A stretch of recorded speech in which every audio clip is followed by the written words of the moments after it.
It's 11:12 a.m. As you can see, I'm just out of the shower. I'm still a bit chesty and coughing up a bit of, icky phlegm, but nothing, just pale yellow in colour, nothing like majorly infected or gross. And I'm feeling a bit average because, my chest drains me completely. But I'm making this video quickly. I started making it at 11:11 because I woke up about 10:30, and I woke up from dreams about a woman I met at drumming called Michaela, who has a newborn baby, and and I know why I dreamt of her, because she was one of the last names on a list of comments, because our other friend Belinda and her husband are travelling in Uluru, and so it must have stuck in my brain, Michaela's name, because I was looking through and I'm steaming up, wishing Belinda well, because they're going on a quite arduous trek. So there is that. So the dream I had about Michaela, it was very emotional. Like it felt like I was actually living it. They don't call me a psychedelic dreamer for nothing. So there's no particular message for Michaela. It's just a jumble of my subconscious and I guess general worries, because I know, she's on her own with a new baby, and I know what a struggle it can be. But anyway, in the dream, I visited her. We've not visited each other in real life. We haven't reached that level of friendship. But I visited her in a dream, and she was living on acreage. It looked like about a 5-acre property. It was quite large. And it was sprawling and beautiful, and there were lots of trees, and everything was green and quite lush, so there obviously had been enough rain at that moment of time in the dream. And so I'm typical gardener. I'm looking around, admiring all the scenery, thinking, oh, this is just really lovely. So I entered the home. I can't tell you what the outside of the home looked like. The dream just slipped from showing me the land and the scenery to the interior of the home. But she had a few guests there, or there were a few other people there. I can't say it was a party per se, because there weren't a great deal of people, probably about another 4 or 5 people. So she'd obviously in the dream had invited, me and other people just to come and have I don't know what we were having. It was in the afternoon in the dream, so maybe we were having an afternoon tea or something. And anyway, in true Tanya form, I felt incredibly uncomfortable, and because I'm a bit antisocial when I go to parties, especially if people I don't know very well. So, and as I've got older, I can't remember the last time I've been to a party. I think Belinda put on a lovely party for the lunar moon, and I didn't say whether I was going to go or not, because I wasn't particularly feeling well at that time, and as it happened, I wasn't well on the night, so I couldn't have gone anyway. So there was that. But I just thought it was sweet that she actually put an invitation out to everyone from drumming to come to a party, because people don't give parties anymore, and it's actually quite awful. But having said that, the best of times I kind of avoid them anyway, so because there's often some kind of unpleasantness or something that upsets me, and I often come home feeling quite traumatised or distressed, so I'm probably not really the sort of person that should go to parties, and I have a history of that since I was a very young girl, actually. There were some awful fucking parties in my day where I felt quite threatened and intimidated, so yes, if I'm out in public, it has to be under my own steam, and I have to be in the mood, and have to have my own little spot like I had at the casino, and I kind of have to have complete view of the crowd and people coming and going, because I'm hyper vigilant, so I kind of peruse everything, and my little limbic brain is sort of like ticking away, thinking, oh, are these people safe? Are those people safe? And so I manage it that way. But parties are a bit more intimate, and it's hard to say, can you fuck off and be rude to someone at a party? So there is that. And yes, I am a bit unusual because of my complex PTSD, but I've learnt to live life this way and function this way, and it is what it is. Perhaps if people had been kinder and more decent to me during my formative years and in my 30s and 40s, hadn't spent so much time trying to kill me, both reputation-wise and physically kill me, I might not have turned out this freaking awesome but weird.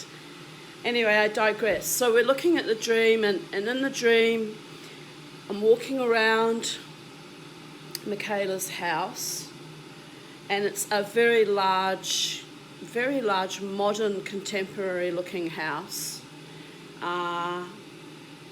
Very open plan, as a lot of contemporary homes. They're just, to my mind, they look like gigantic fucking barns, really. But Michaela is Romanian, and so I was interested in the dream because her house looked something like, my mother's and my style that I inherited from my mother, probably by trauma, very European. So I'm looking down at her carpets in the dream, and she had the thickest woolen carpets, and I'm talking thick what we call shag carpets in New Zealand, because they have the big nap of wool. But these in the dream, now dreams are nonsensical, as we well know. They can go in all sorts of weird directions.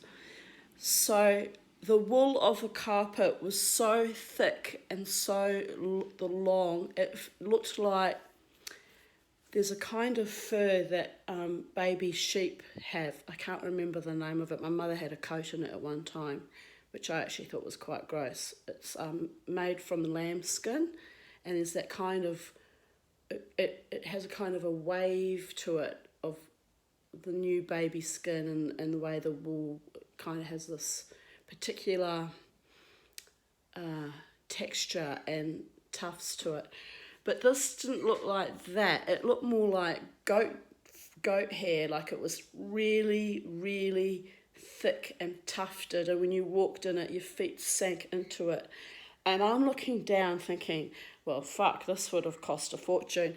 And it's really quite tragic, because old Tanya would never have thought about the monetary value of things, because I grew up, with people who were quite opulent, so it didn't really faze me. But in the dream, I'm walking around like some frickin' peasant going, wow, that'd be so much per metre, and this would be so... And I would never behave like that in real life. Like, I just, it's just common, and unseemly. I might sometimes think about things and go, oh, wow, that was a very expensive car, or that's a very expensive... But it doesn't faze me, because, like, what you have or what you don't have, to me, materially is irrelevant. It doesn't change who you are as a person inside your spirit. And sometimes great wealth makes people just even more ugly than usual. But then I've met some very, very ugly, souled poor people too, so it's got nothing to do with money. But anyway, the dream was showing me these opulent, and I mean fucking opulent carpets, the kind of carpets you would expect to see in maybe a sheikh's place in Saudi Arabia, except they probably don't need carpets over there because it's so flaming hot. But you get my vibe. And it was like a whitish cream carpet too. So I'm walking on this carpet. I had an urge to take my shoes off and walk barefoot in it, because it was just so opulent and beautiful.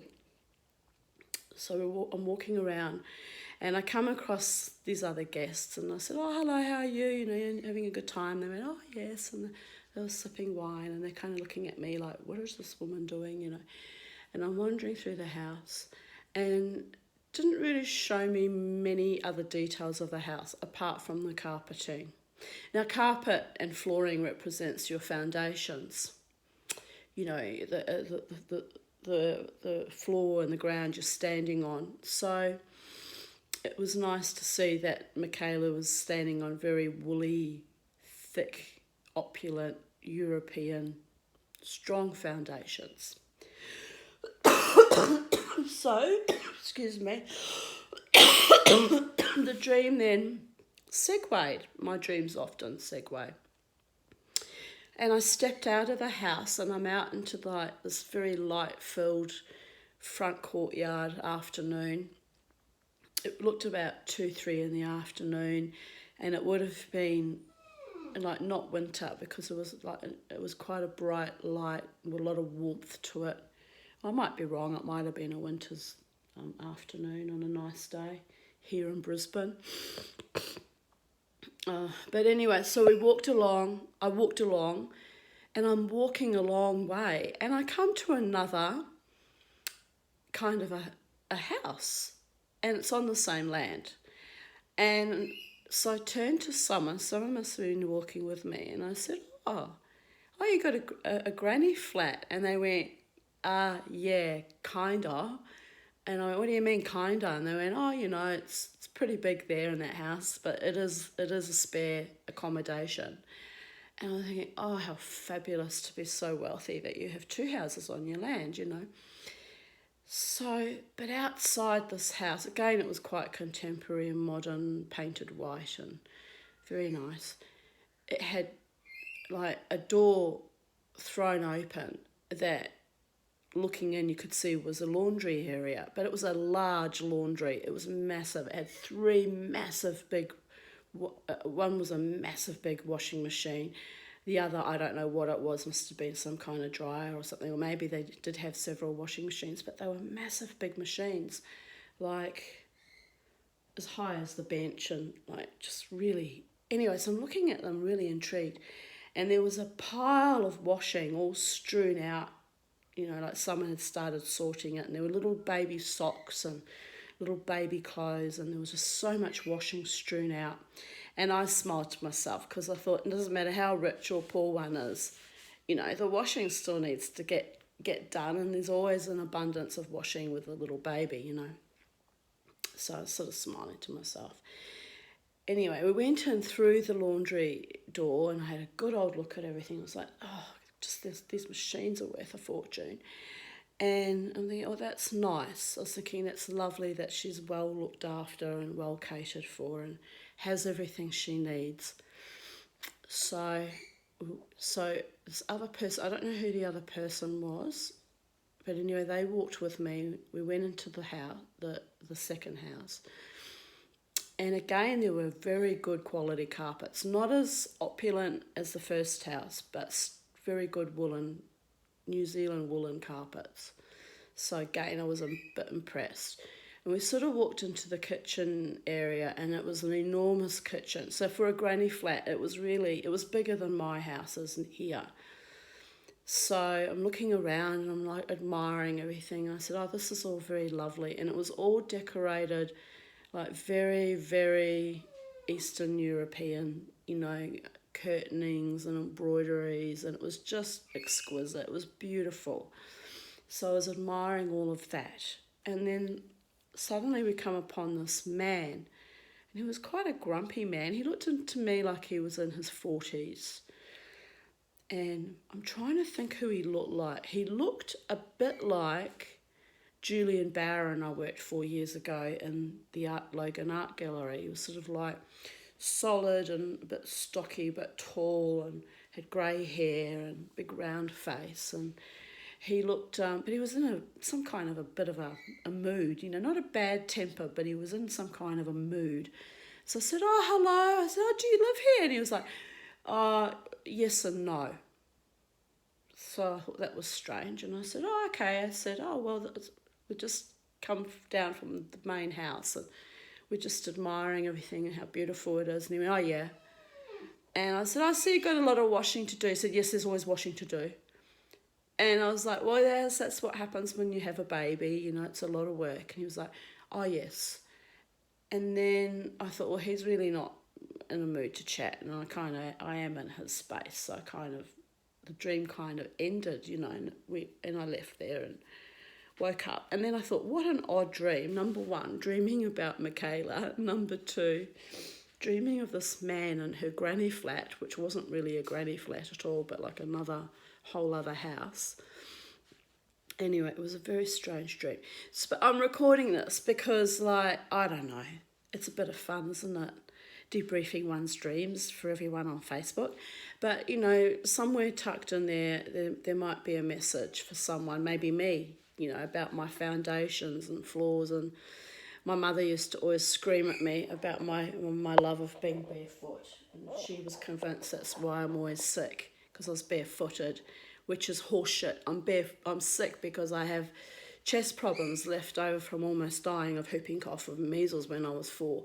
And being barefoot, you know, isn't going to make a shitload of difference, although it's nicer when you have long socks and slippers on. But I need to be in touch with my flooring and the earth at any given time for grounding purposes because of my trauma issues. And I figure, you know, we're all going to die of something eventually, so it might as well be with my feet solidly on the earth and reasonably content.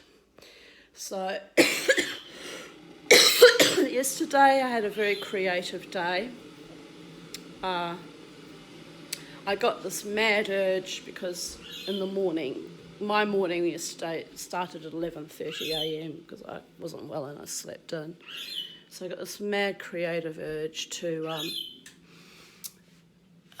let me show you, make little copper clasps for this old frame that belonged to my stepfather, Cornelis van der Graft. So, for some reason, I couldn't bear to throw the frame out, and it was useless because it didn't have any clasps, so I made them yesterday. I'm quite proud of that. I'm going to remake this one though, because it stands out like, you know, like dog's balls, because it's a little bit shorter than the others. So I'll have to remake that one. But anyway, Jared, my best friend, who's a brother, he's really like an adopted brother to me. He made me laugh because I sent him a picture of the finished product with the semi-nude lady in it, and the first thing he wrote back on Messenger was, "Oh, I see Uncle Case chose the picture he wants for it," because he was such a lascivious, licentious, disgusting man. So I have to laugh because I hadn't really thought about it that way. I just picked it because it was the right size and it was kind of pretty colours and looked a bit kind of, you know, bohemian and lovely. I think she's a lovely girl, lovely looking girl. And so anyway, Jared immediately goes, "Well, okay, so pick that picture as well." And you know what? I laughed and laughed because I'm quite sure he did. Because there was an energy with that frame that would not let me throw it out, which is a bit weird. And usually I don't submit to energies that belong to objects. Usually I smudge the fuck out of them and or throw them out and or bury them or anything to remove the energy out of my house. But, you know, I live in a house full of energies belonging to him or his energy. There's the Dutch corner there, and there's all my little collections of bits and bobs, which is also very, you know, European. And, you know, the house is full of reminders of my mother. And I mean, just look at it all. Some of that's mine, some of that was my mother's. The Largo nobody will buy because they want to give you nothing for it, so I'm holding on to it. Oh dear God, it's just insane really. I'm living on the bones and ashes of my family of origin who were vile to me. So there's these constant reminders, right? But you have to laugh because, you know, I kind of earned to have at least some nice things left over from that rotten childhood. So it's like holding on and letting go at the same time. But I did have a big clear out of costume jewellery and gave it to the children down the road and to my elderly friend down the road who loves costume jewellery. So I'm gradually weeding things out and have been for the last, since 2008. So what's that? 13 years. So, yes. But that frame was determined to be made into a new frame, and and have a lady in it. So anyway, I don't know what I'm going to do today. I want to go to Bunnings and buy a few bits and pieces that I desperately need, but I didn't feel well enough yesterday, and then it's kind of a rainy, murky day today, so I don't know if I'll be well enough today, but I suppose I could whack on a mask and go down. I only want to get like a bolt for my vice handle that fell off, and I can't find a matching bolt for it, and some little screws. You know what, it can wait. It really can wait. Like, I don't know why. I live like I've constantly got a fire under my tuchus. Oh yes, and I want to buy another hanger for my beautiful Island Bay weaving I did before I left New Zealand in 1988. I'll just get a stick-on hanger and hang it up there to counterbalance that one, I think, because that used to be where the lady is, but yes, so things to do, people to see, and my psychedelic dreams that are like full-on emotional and over the top. So anyway, I'm going to go now. I'm going to get dressed and become a real human. A real human. What does that even look like? Don't know. So thanks for putting up with me. Bye. Bye-bye says bye-bye too. Bye-bye, people. Bye-bye. Bye-bye. Yes, I know. You need a haircut and a bath. I know. Bye-byes.